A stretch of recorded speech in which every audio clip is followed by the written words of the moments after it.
नमस्कार दोस्तों, मैं हूं doctor Dheeraj Kumar, brain and spine neurosurgeon, Ford hospital Patna. Spine के सीरीज के तहत हम लोगों ने चर्चा किया था स्पाइन के एनाटोमी, इसके नस, इसके अंदर मौजूद कॉर्ड और इससे उत्पन्न कुछ प्रमुख विभिन्न समस्याओं के बारे में।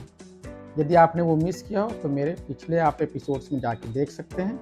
आज हम चर्चा करेंगे स्पाइनल इन्फेक्शन के बारे में। स्पाइनल इन्फेक्शन क्या होता है? स्पाइनल कॉर्ड के किसी भी कंपोनेंट जैसे स्पाइन की हड्डी, नर्व्स, ब्लड वेसल, डिस्क, किसी भी जगह या इसके ऊपर मौजूद मसल्स में यदि इन्फेक्शन हो रहा हो तो इसे हम लोग स्पाइनल इन्फेक्शन कहते हैं। ये आमतौर पे टीबी के मरीजों में ज़्यादा होता है। जी हाँ दोस्तों, टीबी के मरीजों में स्पाइनल कॉर्ड की समस्या बहुत ही कॉमन है, इन्फेक्शन बहुत ही कॉमन है। दूसरा जो बहुत कॉमन है वो है जनरल इन्फेक्शन, अर्थात स्ट्रेप्टोकोकस, स्टेफाइलोकोकस जैसे बैक्टीरिया से इन्फेक्शन। कभी कभार इसमें वायरल इन्फेक्शन ही पाया जाता है। बहुत ही कम केसेज में फंगल इन्फेक्शन भी डिटेक्टेड हुआ है। तो सबसे पहले हम करें क्या?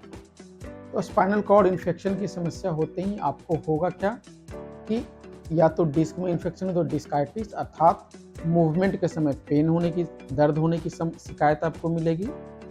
दूसरा, लेटने पर या सोने पे आपको रात को खूब ज़बरदस्त पेन होगा आपके नेक रीजन में या आपके बैक रीजन में।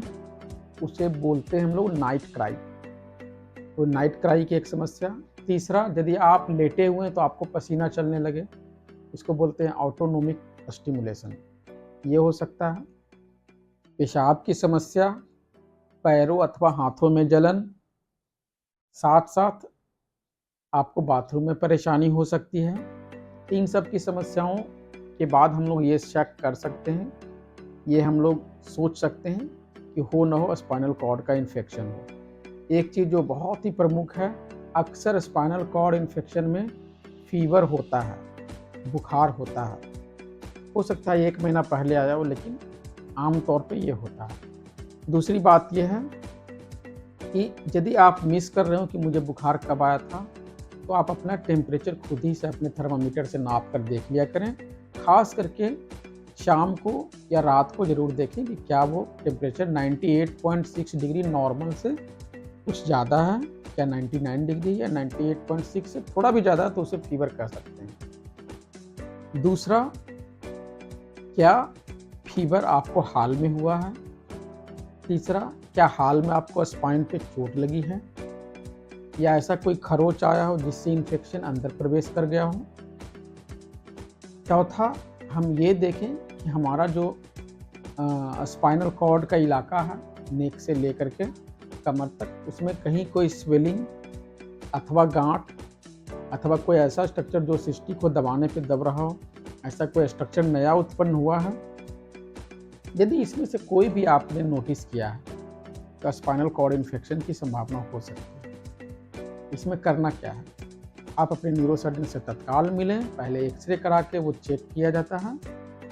दूसरा जांच है वो खून की जांच। खून की मामूली सी जांच में ये पकड़ में आ सकती है कि ये इन्फेक्शन है या नहीं। तीसरा है कि छाती का एक्सरे, क्योंकि अक्सर स्पाइन की समस्या टीबी की वजह से भी हो सकती है। इसको कॉक्स स्पाइन भी कहते हैं। तो यदि छाती में पहले से कोई टीबी का अंश मौजूद हो तो इसका अर्थ है कि हो सकता है यह स्पाइन भी टीबी स्पाइन हो। चौथा जो जांच है वो है एमआरआई जांच। एमआरआई में ये बहुत ही क्लियरली पता चल जाता है क्या स्पाइन इन्फेक्टेड है, क्या कहीं कोई सूजन है, क्या कोई नस प्रभावित है।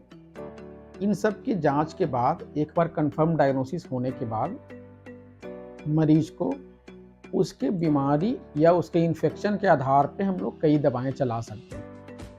यदि वो टीबी है तो टीबी की दवाएं करीब करीब 6 महीने से लेकर 9 महीने तक चलती है और मरीज इसमें काफ़ी राहत महसूस कर सकता है। आमतौर पे 99% टीबी की बीमारी ठीक हो जाती है। दूसरा है एक्यूट इन्फेक्शन, जैसे बैक्टीरिया की वजह से, फंगस की वजह से।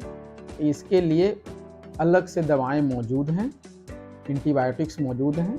फंगल की दूसरी एंटीबायोटिक्स होती हैं जो मौजूद हैं, वो चलवा करके आम तौर पे वो 2 सप्ताह से लेकर 1.5 महीना तक चलती हैं वो दवाएं, और मरीज इससे छुटकारा पा सकता है। धन्यवाद दोस्तों।